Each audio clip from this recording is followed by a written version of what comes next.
Hi, this is Vicki with About Ordinary Women. We are on part 2 of the Altered Journal book. Today we are going to work on the leaves. These right 3 are some of the leaves that are already in my inventory. I do have a tendency to make a lot of leaves.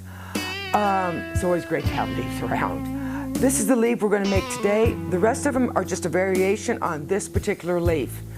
So all you have to do is change your colors to get more leaf colors. But I'm going to do the variegated today. So let's get the supplies and let's get started.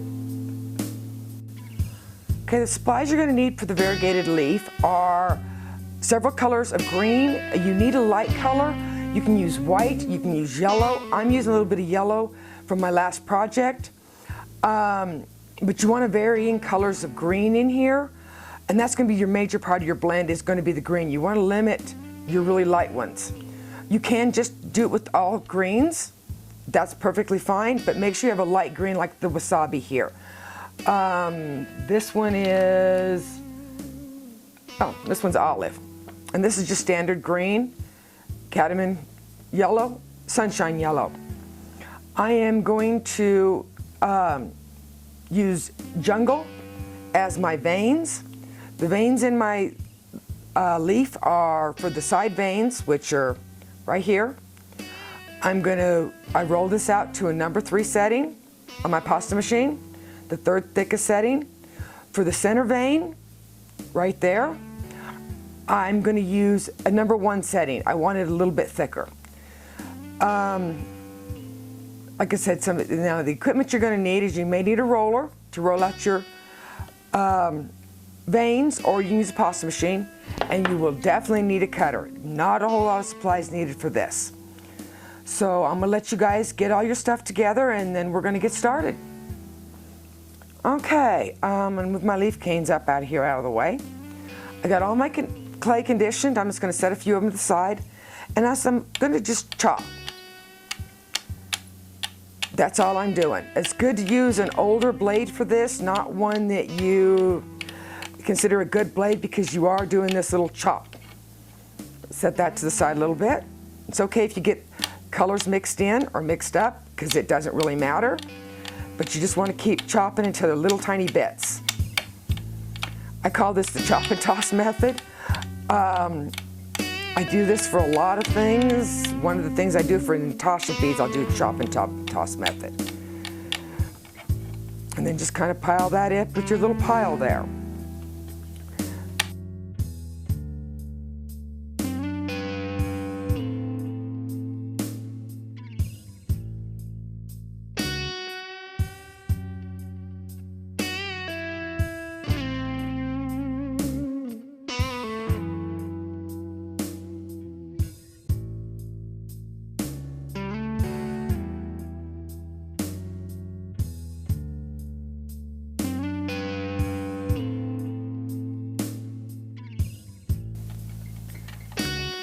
Just kind of mix them all together, like this. Try to get it as mixed up as you can. And that's when I'll go ahead and take my blade and do it some more. Kind of toss things around. Kind of treat it like you would dough or something. Don't be gentle. Gentle is not the case with when you're doing chop and toss. You want to really, really get vigorous with it. Because you want it to be mixed up well. Just move things around and break things apart. And if you see a bunch of colors that are like real close together like this, just break it apart and put it in a different section, and then just bring it all together.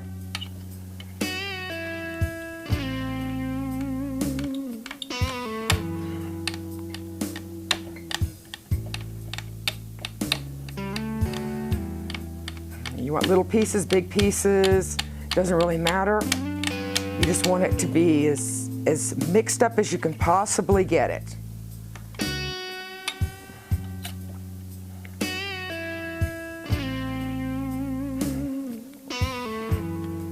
Pull things apart, put them back together. Just kind of play with it, have kind of fun. It's kind of like a, you want to get rid of your aggravations? slice the heck out of the clay. Okay, once you got a good mix going on, start pushing all the clay back together. You need to get all the air expressed out of this. Just pick up all your pieces.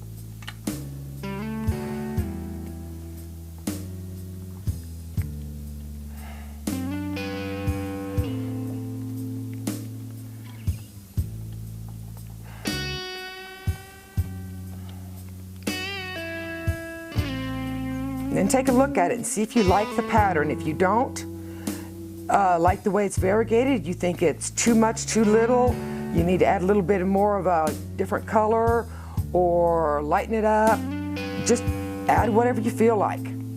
You want to get it into a, I can't really call this a log, I call it a stump.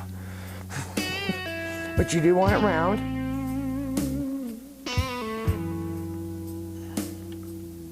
You want as much of the air pressed out of it as you can possibly get. So keep working on it.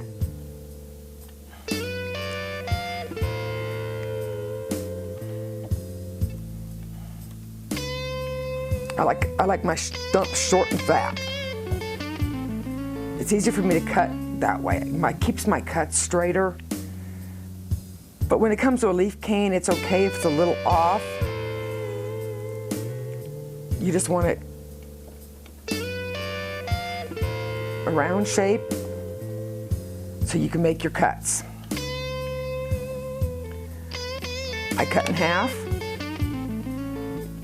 cut here, and I do one more small cut here. Same with the other side.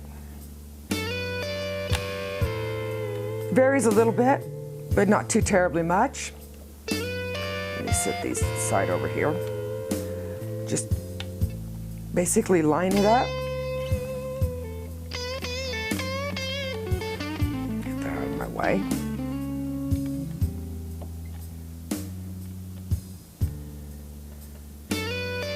You're going to be trimming off this excess anyhow.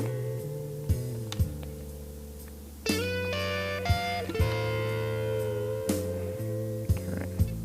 It's the first piece.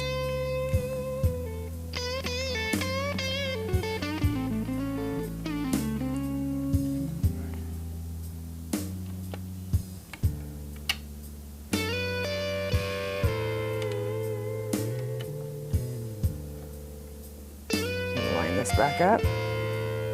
Now you cut it off, set it to the side. So I'm pretty laid back when it comes to making a lot of my leaf stuff, kind of like my Skinner blends, pretty laid back.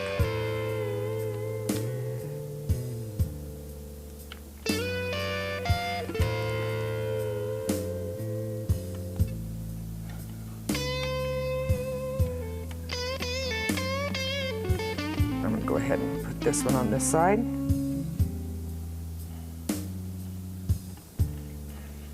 I need two shorties instead. I have a lot less overlap that way.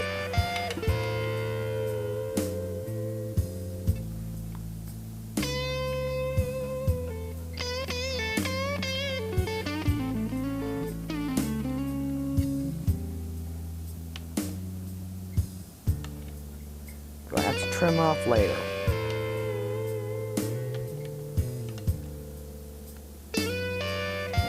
So I'm kind of getting out of your screenshot there. Okay. Press it together. And there's going to be a little bit of ends here, but they can be trimmed up, pressed a little bit. Just make sure it's good and pressed together and there's no air. I like to take my blade and go just inside of the first line and just inside of that line to make my cross cut. So I've got two little ones at the top. And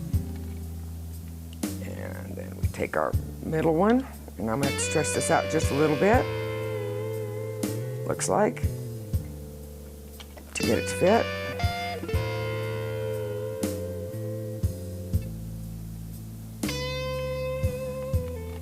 Now sometimes I put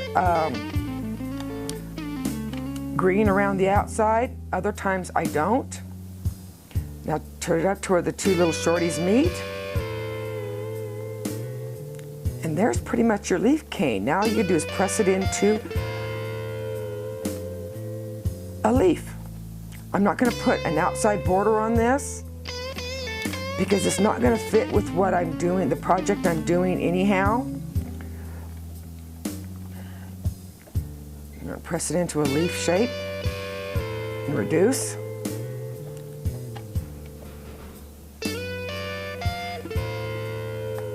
And just reduce it.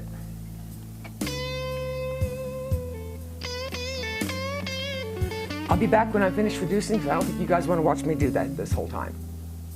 Okay, I've done a little bit of reducing and got it down to a little smaller size. This can be reduced much further. I've actually taken these down to, actually this one started out larger than this one. I'm towards something to put on your fingernail. Reduction of canes are, like I said, you can take it down as far as you want. I will probably reduce part of this a little bit more for the project. But you can have any color leaf you want for the project. It's just a basic leaf design. You notice that I have a tendency not to use borders on my leaves. Every now and then I do, but I have a tendency just not to. I think they look better without it. But I always try to keep, you know, at least 3, 4, sometimes as much as 8 different leaf designs. That way I'm not having to make them all the time, because they are fast to make up, but they are kind of boring. There's only so many leaves you can come up with. Okay, well, the next project will be actually completing the journal. I will have everything we need to do it. I'll be able to make some little tiny roses for it. So I'm hoping to see you on the next video. Like me on Facebook, like this video, subscribe to my channel, come visit me at aboutordinarywomen.com, and see you on the next video.